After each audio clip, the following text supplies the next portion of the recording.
Kevin Cleary here with a book review for you, and I guess more of a book discussion. I think I said in the first book discussion that I did that this is not a formal review. This is not a formal review either. I don't really think formal reviews go over well in a video format. I've had to do enough of them for school that I know they're pretty technical and dry, and so I'm not going to sit here and do that. However, today I want to talk about and discuss with you this book by Evan Sayet called The Kindergarten of Eden. This is a book that actually isn't that bad. Now, the title, which is, I'm going to give you the whole title, subtitle included, The Kindergarten of Eden, How the Modern Liberal Thinks and Why He's Convinced That Ignorance is Bliss, is purposely a little bit out there. It's purposely designed to raise your ire and get you a little bit excited, whatever area from the political spectrum you come from. And you need to remember that his background, Sayet's background, is as a satirist, writing for TV shows like Bill Maher and doing stand-up comedy. So think of any stand-up comedian you've ever watched. They often use these over-the-top, a little offensive statements. That's part of the nature, it seems, of stand-up comedy in our time. And so Sayet is being consistent with himself and his career when he gives us this title, The Kindergarten of Eden. Now, I say that because I don't want you to hear the title and just get upset and throw away the whole thing. If you'd like a good summary of this material, this is an expansion of a speech that Evan Sayet gave. And if you search his name on YouTube, Evan Sayet speech or something, you'll find a number of discussions or a number of speeches given by him that you can kind of watch and get a summary. They're quite long, so in this video I'm going to narrow it way down. But Sayet does a good job in this book of a couple of things. One, he can turn a phrase. He's been a TV writer, he's been a stand-up comic, he's actually been a speech writer. So you'd expect him to be able to, communicate in a way that's kind of memorable and compelling and sometimes funny and most often entertaining. And he does that. So it's a good book from that perspective. Now, the other thing that I think makes this a good book is Sayet questions and attacks a lot of what I would call conventional thinking. And maybe this is my own bias, but I'm strongly in favor of anyone from any part of the political spectrum questioning and dismantling just what's considered conventional wisdom. Because a lot of time conventional wisdom is derived from, kind of our emotional sense and from our experience. And it's not often based on evidence and sound reasoning. And so pulling that apart is good. Now, turn that around and do the same thing to Evan Sayet's book. And do that to all reading. I'm just going to say this, it's not really part of this discussion, but we as readers, as consumers, need to demand of the sources of media that feed us, whether it be books or blogs or newspapers or YouTube videos or network television or whatever the case may be. We need to demand of people that are trying to get us to understand something, trying to get us to hold a particular view or not hold that view. Politicians would be among this list as well. That they learn that we expect reasoning and evidence to be the primary way that they get us to change our thinking or get us to understand what they're saying. Now, this is not often the case. Most often, the most persuasive speaking and writing and blogging, and I guess blogging is writing, but the most persuasive way that you can use to get someone onto your side is to use their emotions.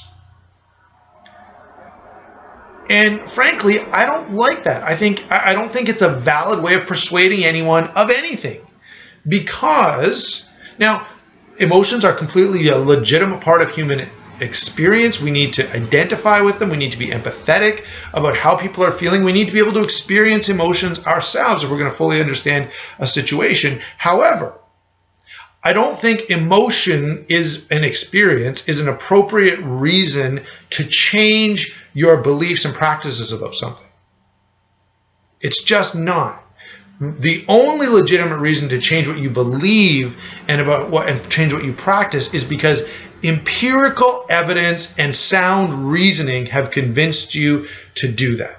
And say it, he does offer some good empirical evidence and some sound reasoning. He often cites real events, real quotations, and says, look, this is what this person did, and what do you think that means?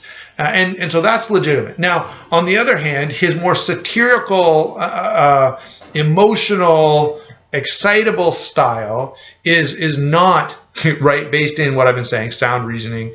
And I'm not suggesting that all of his arguments are illegitimate. They're not. He makes some good arguments in the book. But just be aware that he writes in a way that's long on style, okay? It's a very entertaining book. It's very compelling. It's easy to read, which are all things that make a good book, but don't necessarily make a sound argument, okay? Just be aware of that. Overall, I think this is a great book.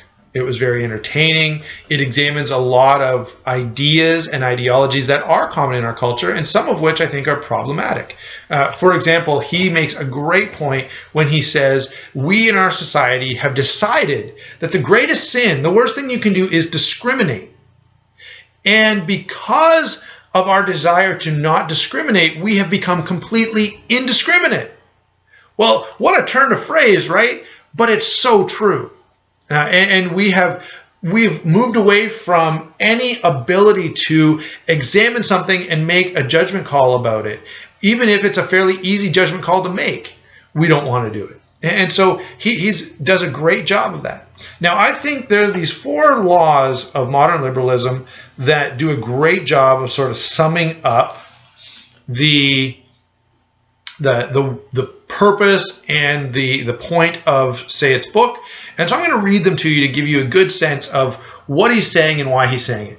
So the 4 laws of modern liberalism are, according to Evan Sayet, 1, indiscriminateness.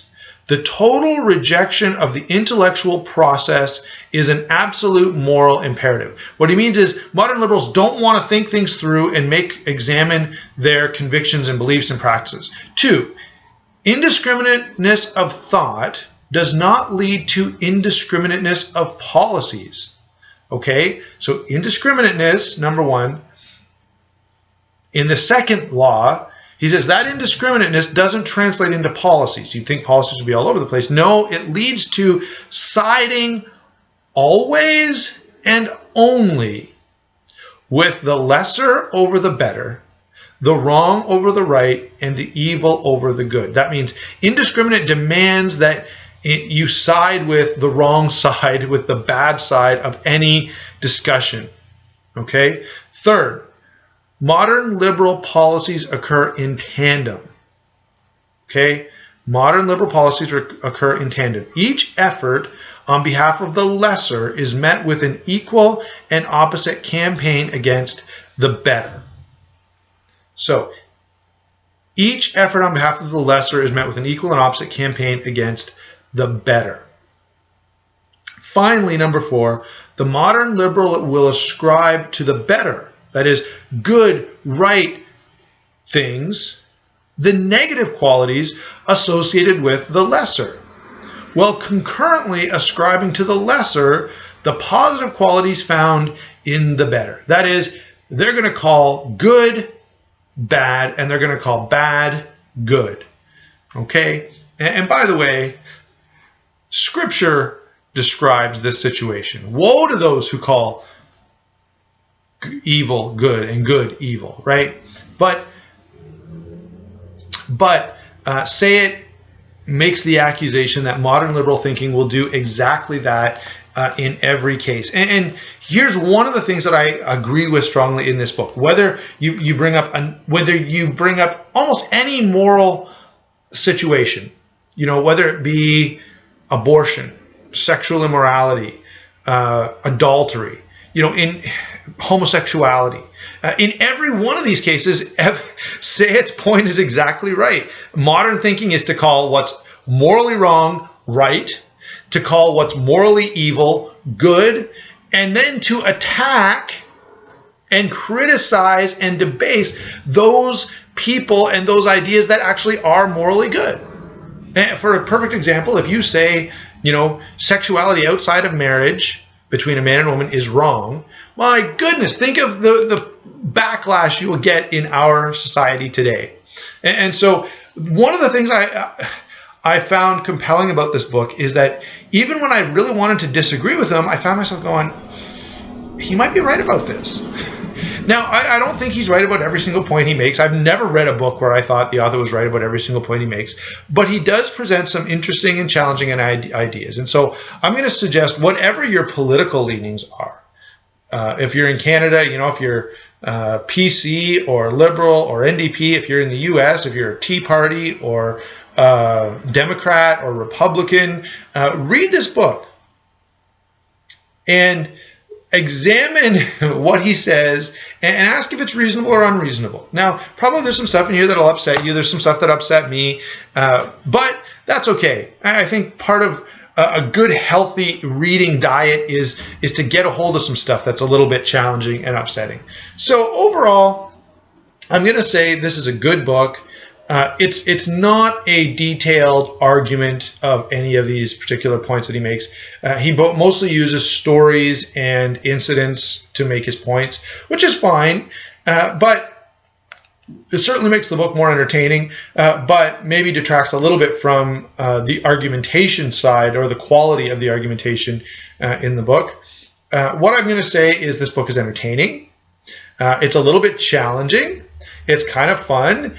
And it does offer some explanation, I believe, for some of the things that we can observe. And it's worth considering what it says about all this stuff. So that's my take on the Kindergarten of Eden, how modern liberals think. And I will say there's a speech that sort of corresponds with the content of the book. And you may want to watch that instead of read the book, or go ahead and do both. But anyway, kind of a fun book. Not a hard read at all. It's fairly light reading, fairly entertaining, and gets you to sort of examine a number of ideas and ideologies that are popular in our culture. That's all I've got for you. I'll leave you with a good view of the book, The Kindergarten of Eden by Evan Sayet. And there's the ISBN number, so you can pause this video and find this, you know, on Google, or if you want to look for it on Amazon or whatever at your local library. Talk to you later. Hope you enjoyed the video.